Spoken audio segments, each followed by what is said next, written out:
Good morning to you all. Good morning. From Stirling, the Old Town Cemetery at, what is it called? Old Royd Church?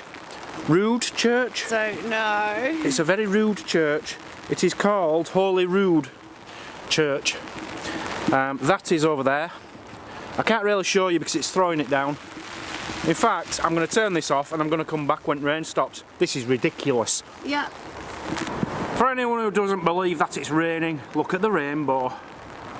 It's a beauty. Oh, it's pretty, isn't it? Very. We did consider going to church. Oh yeah. Yeah, they've got a service on. It's Sunday, it's 5 to 12. 5 to 12, so they'll just be finishing. I can hear the organ. It's a shame really, we should have gone to church, Mazzy. Yeah. Are you allowed to go to one of our churches being a Catholic? God's house welcomes everybody. Right, okay. Oh. It'll be one of them days. Right, we've come here to tell you the story of some of the interesting people buried in this churchyard. There's a list of some beauties, but Mission impossible. I don't think we're going to be able to find them. No. That's my worry. I thought there'd be a plaque. I looked online for a map of where they all are. Nothing. So we're just hoping there's going to be some markers going around showing us what is what. Yeah. But I'm not seeing anything, are you? I can see Stirling Castle. Is that Stirling Castle up the hill there? No, Stirling is it? I don't know. I think so. Yeah, I think that's the castle up there. Not sure. But while we're here, Mazzy, look at this. Yeah, it's I do know a bit impressive. about this. Oh, do you? Now you read it and tell me if the story rings any bells to you. Look at this, it's beautiful. A glass. Can't really read it. It's like a conservatory. Got a beautiful angel there, and a woman and a child reading a book, and a little lamb. Margaret and Agnes. Virgin Martyr of... I can't really see it. Of the ocean wave, with her like-minded sister Agnes. Oh, there's a plaque. Oh, there is a plaque. There is a plaque. So here, statues of heroes of the Scottish, I've never been able to say this, Presbyterian Reformation, blah de blah blah blah blah blah blah. So I'm not interested. It's about Margaret Wilson, aged 18, and another Margaret, if I remember. I can't remember. Margaret and Agnes, right? Yeah. Margaret Wilson was age 18. They were executed by drowning in the Solway Firth for refusing to stop being Protestants. Does that ring a bell to you? I think sort of, but not really. Sort of. Okay, we went to the exact spot where they were drowned. Is that where they tied her to her stake? Yes. That. What is this then? A memorial or her grave? This is a memorial to them. Oh. There's no reason for this to be here because they're not buried here. Oh, It is literally just like... We don't know. Don't know why it's here, but it is beautiful. Possibly the most beautiful thing in here. Yeah, well actually, some of these are quite nice. Oh, there's a plaque! Oh, another plaque. Let's go to the plaque, Mazzy. Oh! Magpie! Magpie, make sure you salute, guys. Okay, that's not what we wanted really. It just says the gravestones are in rows facing east where the sun rises and the last trumpet will sound. I've never heard a trumpet, have you? I've heard you trump. Alright, alright, alright. The oldest grave in here is 1579. What year, sorry? Oh wow! 1579. That'll beat our record if we see that then, wouldn't it? Would it? Yes, I think it would be our record. So to say, yeah. But we're never going to find anything in here. It's huge. That's a beautiful little one. Kimberly Lady Smith. 1900. Occupied by Lord Robert's army.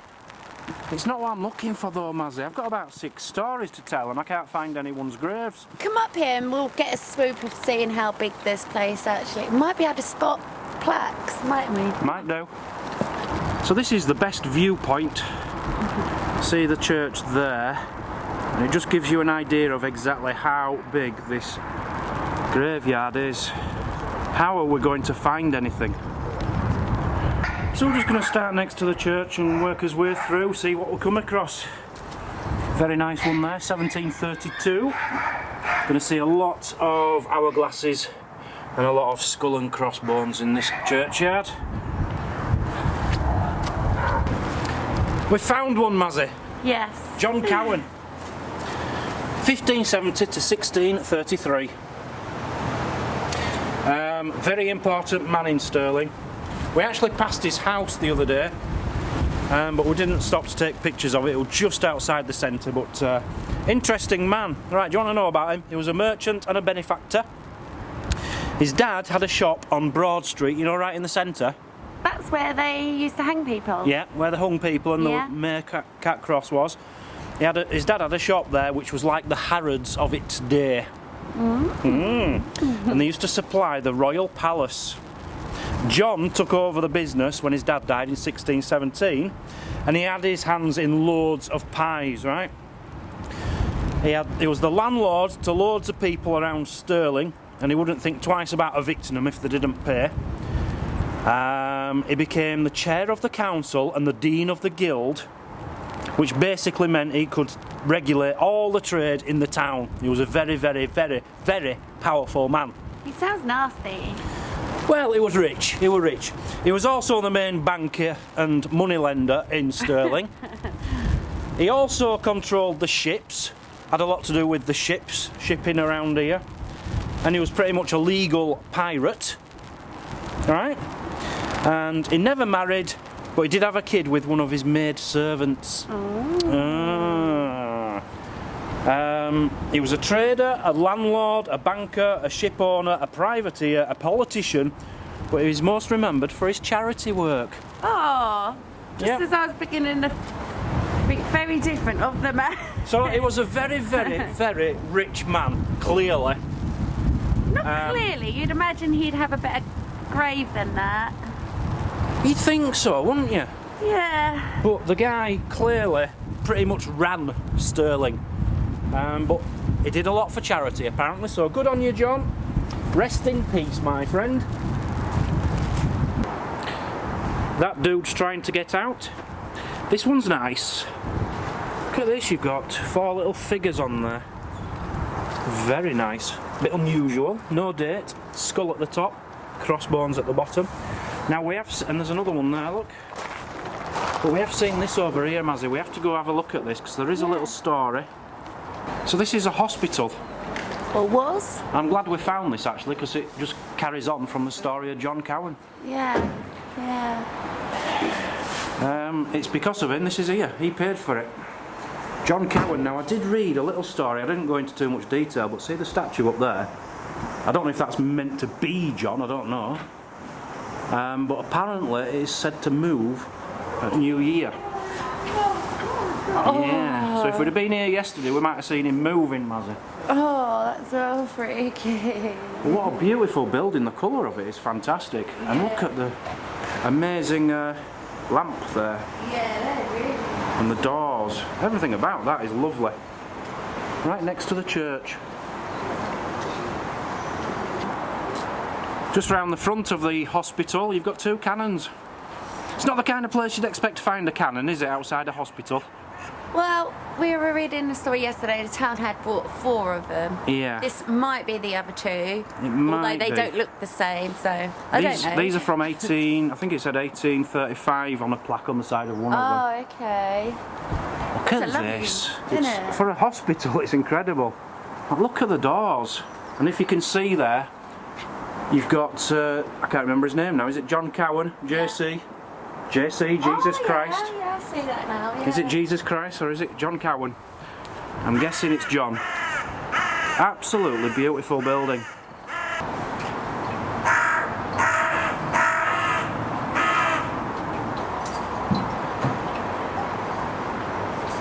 This is like a Gibb family plot here.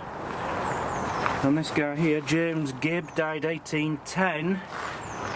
From this you can tell, because you've got the hammer and chisel, he was probably working in a quarry.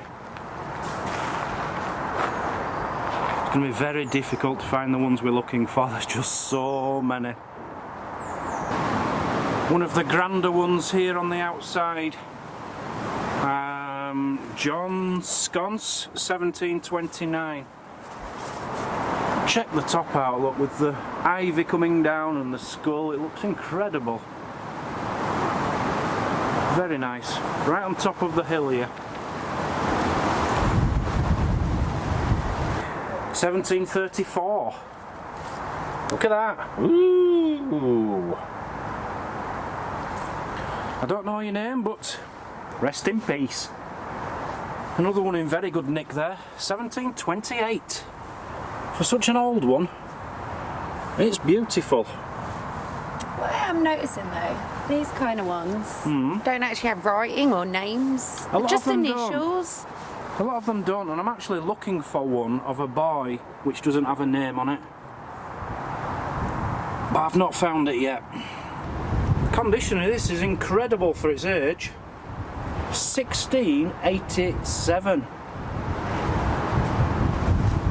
Very nice. Is it wrong if I tell the story about someone called John Mcfarlane? But it's somebody else's John Mcfarlane from grave? Yeah, it's not this John No. Mcfarlane. It's not wrong. It's same name, same graveyard. John Mcfarlane, right, this is a good one. He was from 1811 to 1846, which is how we know this isn't this dude, because it was 1905. He was a coachman, and he was married to a Mormon woman, right? Okay. And when he died, his wife and their daughter ended up emigrating to America, which is the home of the Mormons. Yeah. The daughter went on to marry an American called Maximilian Parker. They had a son called Robert Leroy Parker. He was born in Utah in 1866, and he changed his name, Mazzy. So what? Are you ready for this? Yeah. Butch Cassidy.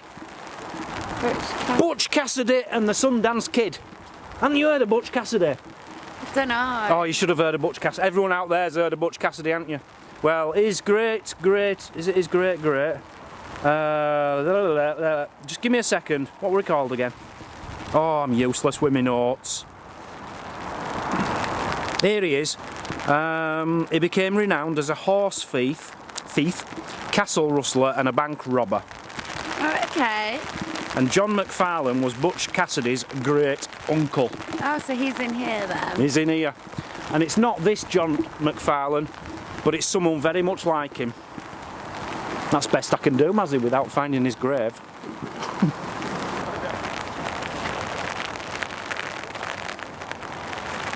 William Crawford.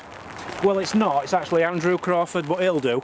Very similar, isn't it? They might be related. Might be related. William Crawford from 1836 to 1894. Could have been his son, actually. Who knows? It actually says a writer from Stirling, so he's obviously quite a big name. Yeah. Anyway, his dad, William Crawford, a moulder by trade. He worked in Egypt for a firm from Liverpool engineers. He returned to Scotland and married a girl in Glasgow and opened a china shop. And then he came to Stirling and opened another china shop in Stirling. And he found out, you know what, there's a lot of money in buildings and property. So he started buying all of Stirling. And in all, he got 2 hotels, a theatre and 39 shops and 6 houses. Proper businessman. His dad, probably, possibly, maybe not. Nothing to do with him. It's terrible. It's really bad. It's time to just hide underneath the umbrella for 10 minutes. 10 minutes? It just seems to like start for 2 minutes and then stop, doesn't it? It's one of those annoying rains. It's only come out to annoy us today. It's supposed to be sunny till 2 o'clock. Yeah. Houston Patterson, Mazzy. Uh-huh. Now I know this isn't him, this is Robert Patterson, but he might have been related to him. There's a very good chance. Houston Patterson, a young hero. 1820 to 1831. Right. His name doesn't appear on his headstone, but it doesn't look like this, it's a cross, I've seen a picture. But this one will do, right? It's his dad, probably. Or his son. No, it can't be his son, because he was 11 years old. And he went playing on the ice down at Bergmill Dam, and there was a bit of a thaw the night before, and his friend fell through the ice.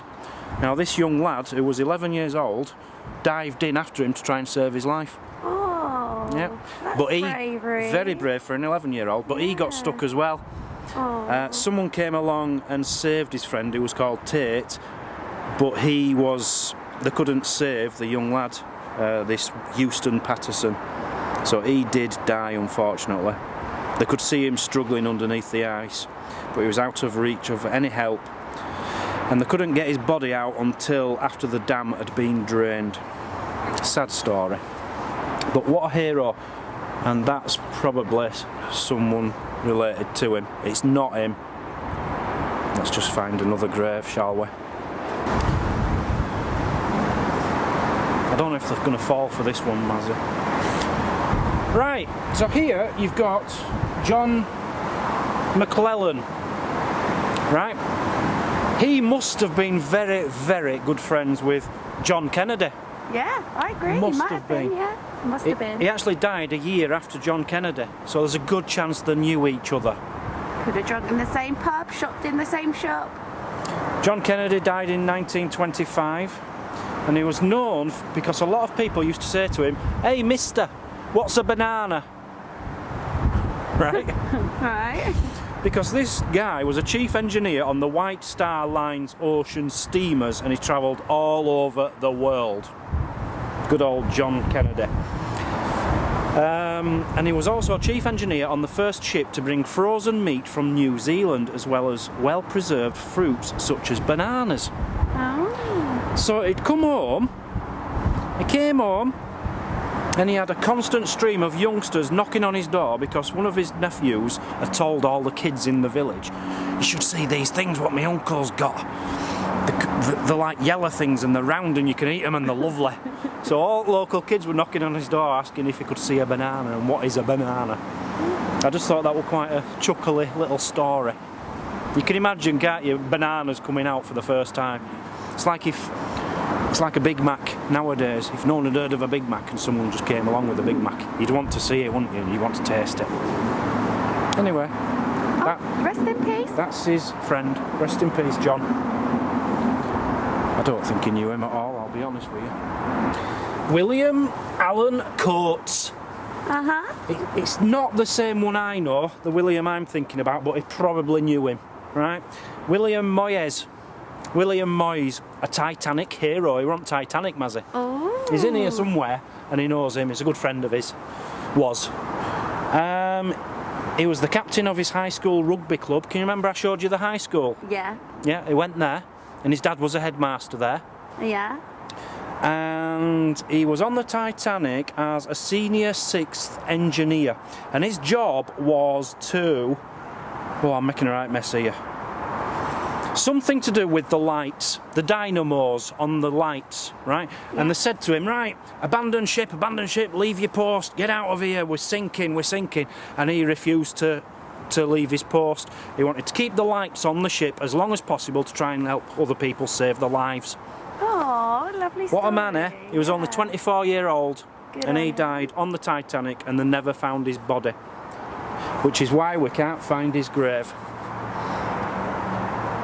Why is there a gravestone to him here if he ain't here? You've only just clocked onto that then. Can you have a gravestone if you haven't got a body Memorial? underneath? I suppose you can It have must be a memorial because there is a memorial to him somewhere here. And he knew William, this William, two Williams, Billy and William. That's actually Agnes in there. William. Mary Stevenson with a spoon. Mazzy. Oh. There she is. Yeah. So Mary, right, in here, was buried on a plot next to her brother, that one, right? She died of dropsy, aged 55 years old. She was buried by the gravedigger, James McNabb. 2 days after she was buried, James McNabb came back with his mate Dan, that was his name, came back with his mate Dan, stole the body and ran away because they wanted to sell it to John Forrest, a local medical student, because that's in the days of grave robbers, and they got paid for stealing people's bodies. So they stole Mary, but they weren't successful. They were soon caught. They appeared a few weeks later before the court, in the courthouse behind the toll booth. But there was a mix-up and the jailer let them go by accident. So all the town went balmy and they were all looking for these two grave robbers. Luckily, the only policeman in the town found McNab, James McNab, and he took him back to prison. The other one, Dan, they found him going over the rooftops and the mob were after him, and some soldiers managed to get him, and all the mob were trying to get to Dan to kill him basically, and they were a bit drunk with these soldiers, and they were all having loaded muskets in the pocket. There was a massive riot going on, and one of the guns went off by accident. They didn't shoot anyone, it just went off by accident. The mob thought that the soldiers were shooting at them, so they started throwing stones at the soldiers. There were loads more shots fired. It went into total mayhem, but luckily no one was seriously injured. But they never found Mary's body. What's she called, Mary? I've forgotten. Mary. Mary. They never found Mary's body, so it's just a stone now with no body. We'll go with that. What? Rest in peace. Rest in peace. Mazzy, it's just a stone holding fence up. Rest in peace. Charles Hames, 1808 to 1855. Now, this isn't Charles Hames, this is Charles Wedderburn, but he must have known him. Really good friends with him, went to school together, really got on well. Charles Hames, he was a gunner and a castle hero. Apparently the castle would have burnt down if it wasn't for him. Ooh. Because a piece of coal fell from the grate in a room in the governor's house in the barracks by the old part of Stirling Castle. By 11 PM the entire room was on fire, and there was gunpowder stores near that room, and if it had gone up it had blown the entire castle up. And good old Charles Hames made sure it didn't spread, and it cost £1,000 to fix everything which was damaged, but he stopped it from reaching the gunpowder, and he died 2 weeks later because of all the overexertion and stuff, and he died on the 1st of December at age 47 on his son's birthday. Aww. It's really sad. Yeah. And they give him a full military funeral, and he's buried in here, and he was very good friends with Charles, this Charles probably. Look, let's just be honest, just give me that, Mazzy. I don't think they're going to fall for it anyway. Basically, we can't find most of these people, so we've just found people with similar names and just gone along with it, so I hope you don't mind. Obvious. Yeah. Is it? Do you think they'll have noticed? Would you put a funny twist on it, a light-hearted twist, didn't you? I tried to do it sensibly and properly and respectfully. Yeah. Rest in peace. Right, let's get out of here. That didn't go well at all. No. But a beautiful place, and on top of here, we haven't even shown you this. Shall we take a little wander up there, Mazzy? Yeah, can do. To the pyramid. Yeah. This is the Star Pyramid.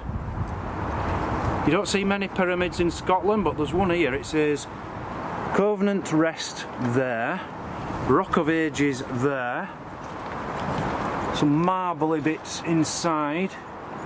Very nice. The Star Pyramid. It's dedicated to all those who suffered martyrdom in the cause of civil and religious liberty in Scotland. That's all we know about it. I think it looks better than it is, don't you? What do you mean looks better than what it is? Well, the story to it isn't as exciting. Yeah. You'd think, you know, some Egyptian king's buried there or something, but they're not. But we're on top of the world up here. Yeah, it's nice. So you can see the graveyard in all its glory here in the church. Anyway, there's just one more thing, and we might have already passed it, but we're going to have another quick look for it somewhere down near the church, I think. So this one's the service stone, it's known as, and it says it's the oldest headstone here, 1636. Now there are people buried here from the 1500s, I think, but this must be the oldest headstone. Now there's a few cool things about this. It's to a family called the Service family. Well, a lot of kids look at this one, because if you look at the bottom here, Mazzy, it's a bit like a coffin. You've got like a hand here. Yeah. If you come around It's going to be difficult to see, isn't it? Yeah, you've got feet here. Feet coming out. Another hand here. But best of all, you've got a skull at this side, peeking out. So that's like a little coffin, and kids think it's an actual person in there. That's really good. Which is pretty cool on its own, but the best thing about this is the holes. Check out the holes. See the big holes in here? Yeah. This is from musket fire, and they're saying this is from the monks' siege of Stirling Castle in 1651. Apparently on the church itself you can actually see a lot of musket shots as well, but I haven't seen any of that. Oh yeah, you can see them up the side. Can you see them? Yeah. I mean, it's going to be hard to show on the camera. But yeah, to think Definitely, I can see them. to think that people have actually been firing here outside a church and Yeah. wars going on. It's such a beautiful, peaceful place. You just can't imagine what it was like here. You know, the fighting between the English and the Scottish and everything. It's beautiful. One thing we haven't shown them is Stirling Bridge, which is one of the most iconic parts of Scotland. The big towery The monument. thing. Yeah. We haven't shown the monument. And what else did we see? A witch's... Oh, a beheading stone. Oh yeah. I wonder if we can get to that for them. I'm not sure, but there is a beheading stone which looks pretty cool. So that was the churchyard. I really enjoyed that. I know it was a lot of walking around and couldn't find what we were looking for. Yeah. But no, it was good. It was good. But it's always interesting, isn't it? Especially when it has got a lot of stories. Yeah. We were just saying, we just met a lovely couple. Didn't get the names. No. Just saying, love to go to Greyfriars Graveyard in Edinburgh. Yeah. Which is supposed to be like the best in the world, pretty much. So I don't know. We might try and get there before we leave Scotland. But their boy James. Their boy James. Happy birthday, James, for tomorrow. Yes, happy birthday, James. Sorry we didn't get to meet you. That's if we put this video up tonight. Oh. Basically, your birthday is either tonight, so tomorrow, so happy birthday for tomorrow, or it's your birthday today. Happy birthday today. I've also got a couple of thanks I'd like to give. Lewis Thompson and Jane Cambridge for becoming patrons. Oh, thank you. Thank you so much. Lewis Thompson has followed me, must be nearly the old 10 years I've been going. Well, we really appreciate the support. It really does help with the channel. It Thank keeps you very us much. going. Thank you. We are going to be revamping our Patreon. Are we? Yes. Oh, okay. I'm going to put it into tiers. We're going to have like a gold, silver and bronze. And we're going to start giving them regular videos, which you have to be a patron to watch. So I need to think about it. That's going to be a bit difficult. We're putting just leave it to me, yeah? Okay. Just leave it to me. Can I carry on eating my biscuit? Oh, you can. These biscuits, honestly, guys, we showed you these the other day. I'm not even going to try and pronounce it. They're made in a little village or something in France, and they are incredible. From... They're stuck in me, yeah? Where do we get them? Waitrose? Yeah. From Waitrose. They're absolutely beautiful. They're so light. It's almost, I want to say, like Heaven? cinder toffee sort of thing, you know? But soft. No, Well, not crunchy, but soft. They're not like melt in your mouth, don't they? They're not too hard. Yeah. Beautiful. And one last thanks. Tartan Chicken on Tour, who came to see us this morning. Thank you so much with this amazing dog, Luna. Amazing gift as well. An amazing gift. Thank you so much. Bag. We did, didn't we? Loads of cheese and crackers. Yes. One of your favourite ones, actually, the claret one. The claret wine cheese. Oh. It's in that wax, you know, like the wax what Emma got us, and we used to buy a lot of them. So looking forward to them. So thank you very much. Didn't get your name, sorry, so I'm just going to call you Tartan Chicken. I think that's it, Mazzy. So thanks for watching, people. We'll catch you all bright and early tomorrow. You have a wonderful, wonderful evening. Yep. Bye-bye. Bye.